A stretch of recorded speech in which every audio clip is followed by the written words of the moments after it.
Cameroon, Bandung, Africa, Bandung, to the world, Bandung. Tenniswoman, on conclut avec Serena Williams. Je ne sais pas si tu as vu la nouvelle silhouette de Serena Williams. Bon, je suis tombé sur des images. Oui. Serena qui est plutôt méconnaissable, si je peux utiliser l'expression, oui. Qui est un peu trop maigri. Oui. Et on ne sait pas trop. Terriblement. Je ne sais pas trop si c'est à cause du mariage, parce que je pense quand même qu'il y avait il y avait vent comme quoi son mariage battait de l'aile. Et oui. On ne sait pas trop si c'est ça qui a fait en sorte qu'elle perde drastiquement le poids de cette façon. Une Serena Williams, que lorsqu'elle s'était mariée, on a vu qu'elle était plutôt joyeuse, heureuse et tout. Il faut dire que son papa ne voulait pas de ce mariage. Hein. D'accord. Oui, son papa ne voulait pas. Bon, peut-être elle s'est entêtée, peut-être elle estimait que c'était l'homme de sa vie, oui. L'amour de sa vie et tout. Et non, donc elle s'est mariée. Mais je peux expliquer, peut-être avant de continuer. Son père, parce que son père pensait que le mec là ne servait à rien. Il était juste là pour manger l'argent de sa fille. Quand elle voyageait pour les tournois, le gars était avec elle. Donc il était le mari. Et Serena tout simplement, donc il contrôlait l'argent et tout ça.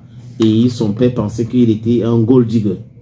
Donc il était là uniquement pour le blé de Serena Williams.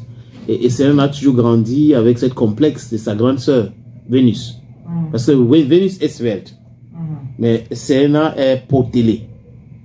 Donc à la fin de sa carrière, peut-être elle s'est dit que, parce qu'à un moment donné, elle avait même expliqué qu'elle avait un problème pour trouver l'homme de sa vie.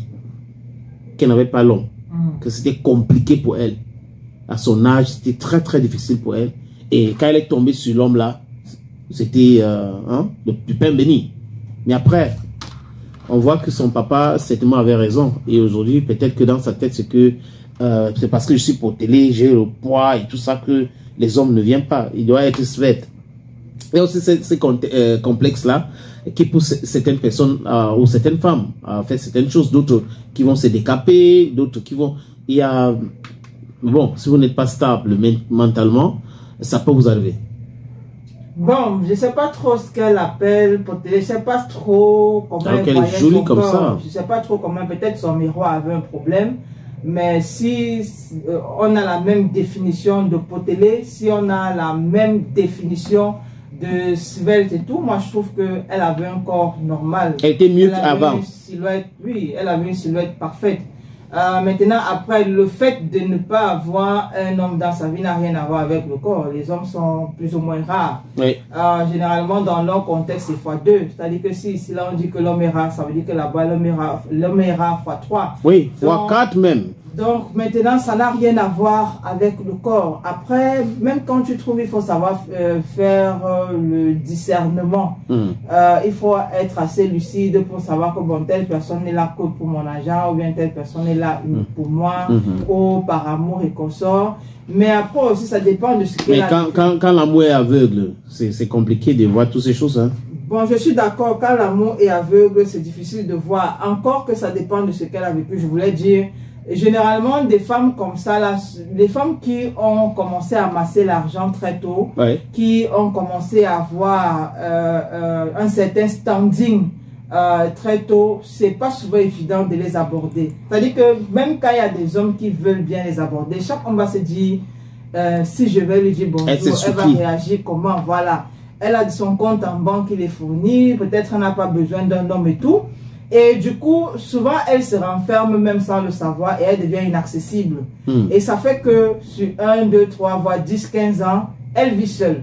Et à un moment, quand ça commence, je veux dire quoi, à la hanter, c'est-à-dire que cette recherche elle tombe sur n'importe qui. Elle tombe sur n'importe qui. Et là, elle s'accroche et ça devient n'importe quoi. Peut-être le papa, lui, l'a vu ça venir. Oui. Mais il n'y a pas moyen de la raisonner. Il ne peut rien faire. Elle est obligée de vivre ça. Il y aura cassure. Et peut-être c'est après cette cassure-là que bon, elle va se dire, ok, j'étais même dans quoi. Maintenant, je me relève. Mais demandez aux hommes, si vous regardez et vous voyez une femme qui vous plaît, il faut la draguer. Ne dites pas que parce qu'elle roule dans une grosse voiture, parce qu'elle fait ceci, elle fait cela. Parce qu'il y a des gens qui sont seuls, qui vivent seuls, Mais bon, il faut aussi être courageux, hein, parce que certaines personnes, quand elles voient le standing de la femme, tu commences à te dire que, hey, moi, même si je n'ai pas telle chose, je ne peux pas m'aventurer. On ne sait jamais. Bon, bref, tes conseils ici, ce que tu viens de dire, ça va. Je crois que les femmes devraient prendre cela en compte et les hommes aussi. Mais la vie est bizarre. Tu peux être ouvert, tu tombes sur les méchants, tu peux être fermé, et après tu viens tomber sur quelqu'un qui est aussi bien. Voilà. Et c'est tout something. Voilà. Donc,